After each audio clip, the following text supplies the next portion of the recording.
Merhaba arkadaşlar. Bugünkü videomuzda nota değerleri ve nota yerlerinin üzerinde duracağız. Daha önceki videolarımızda bunları açıklamıştık fakat dedik ki daha sonraki derslerimizde buna teferruatlı bir şekilde değineceğiz dedik. Yani bu dersimizde sadece nota değeri ve nota yerleri ile ilgili bir çalışmamız olacak. Şu an ekranlarımıza geldi sanırım. Nota değerlerini hemen kısaca bir anlatalım. Anlatmıştık ama hatırlayalım diyelim. Birlik nota. Bu arada bütün notalarımızı Porte'nin üzerindeki Do notasının üzerine yaptık. Hani kafa karışıklık olmasın. Bütün notalarımızı Do üzerinde çalıştık. Birlik nota hatırlıyorsanız içi boş sıfıra benziyor demiştik. İkilik nota içi boş ama bacağı var. P'ye benzetmiştik. Dörtlük nota içi dolu P'ye benziyor diyebiliriz. Sekizlik nota bir tane çizgisi var küme halinde yazıldığı şekilde. 16'lıkta 2 çizgi, 32'lik notada 3 tane çizgi, son iki notamızda 64'lük, onların da 4 tane çizgisi var.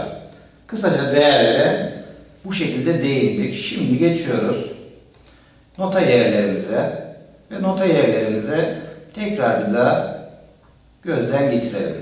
Fakat siz de bir dizek üzerinde kağıt kalemle çalışırsanız bunları ezberlememiz, bunları öğrenmemiz daha kolay olur. Çünkü resme bir defa bakmayla notu okumamız çok da kolay olmayacaktır. Fakat yaza devamlı el pratiğiyle, göz pratiğiyle nota okumamız, notu öğrenmemiz daha kolay olacaktır.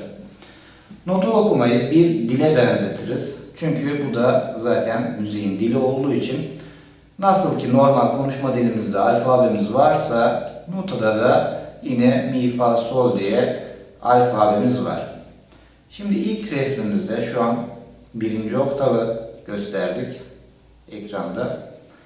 Mi ile mi arasındaki notalarımıza bakalım. Yani birinci oktavdaki notalarımızı ezberleyelim. Bir önceki derslerimizde ilave çizgisinden bahsetmiştik. Porte'nin dışındaki notalara ilave çizgisi koyuyoruz demiştik. Örneğin en kalın mi'deki yani baştaki mi'mizde 3 tane ilave çizgimiz var. Altında nota yuvarlağımız var. Bu arada bütün şu andaki dizek üzerindeki notalarımız da dörtlük nota üzerinden yazılmış. Evet, bu şekilde ezberleyebiliriz. Gerçi herkesin bir ezberleme tekniği vardır. Kendinize bir teknik uydurun. Kafanıza hangi şekilde yatıyorsa kendi kolaylıklarınızla çalışırsanız daha da güzel öğrenirsiniz. Fa'ya geçelim. Yine 3 tane çizgimiz var. Fakat en alttaki çizgimizin, ilave çizgimizin nokta ortasına denk geliyor. Bu da Fa'nın şekli. Solda ise 2 çizgi, altında bir noktacığımız ve bacak var.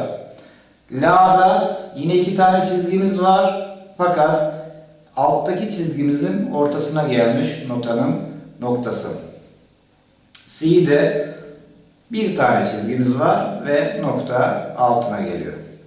Do'da bir tane çizgimiz var, nokta çizgiyi ortalamış. Re'de herhangi bir ilave çizgimiz yok, Porte'nin en altında, sıfırında. Mi'de ise Porte'nin birinci çizgisinde diye bunları ezberleyebiliriz. Dediğimiz gibi ne yapacağız? Dizek üzerinde yazarak, devamlı pratik yaparak mi, fa, sol, la, si, do, re, mi diye birinci oktavı ezberlememiz gerekiyor. Hemen parantez içerisinde şunu da söyleyeyim.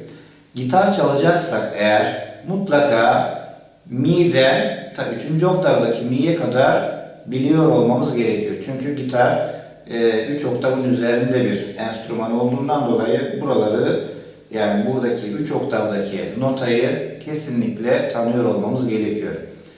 Eğer ki keman çalacak isek baştaki şu an ekrandaki mi ve fa kemanda yok.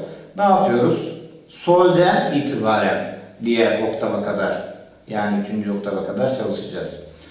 Şayet bağlama çalacaksak şu an ekrandaki resimdeki notalarımız bağlamada mevcut değil. 2. oktavdaki biraz sonra anlatacağım. İkinci oktavdaki notalar bağlamında mevcut. Orada ikinci oktava geçtiğimizde onu yine yineleyeceğiz. Şimdi geçiyoruz ikinci oktavdaki notalara. İkinci oktavdaki notalar Porte'nin üzerindeki notalar. Ezberlemeniz daha kolay. Niye? Çünkü Porte'nin üzerinde olduğu için ezberlememiz daha kolay olacak diğer oktavlara nazaran. Yine mi'den diğer ince mi'ye kadar aldık. İkinci oktavın mi'sine kadar aldık. Bunları da şöyle diyebiliriz. Porte'nin birinci çizgisi, saymaya alttan başladım tabii bir diye. Porte'nin birinci çizgisine denk gelen notamız mi notası. Porte'nin birinci aralığına fa. Porte'nin ikinci çizgisine sol, ki bu solu başka bir yerden de hatırlıyoruz. Nereden? Sol anahtarını anlatırken ne demiştik? İkinci çizgiye sol olduğunu belirtmiştik. Porte'nin ikinci aralığı la.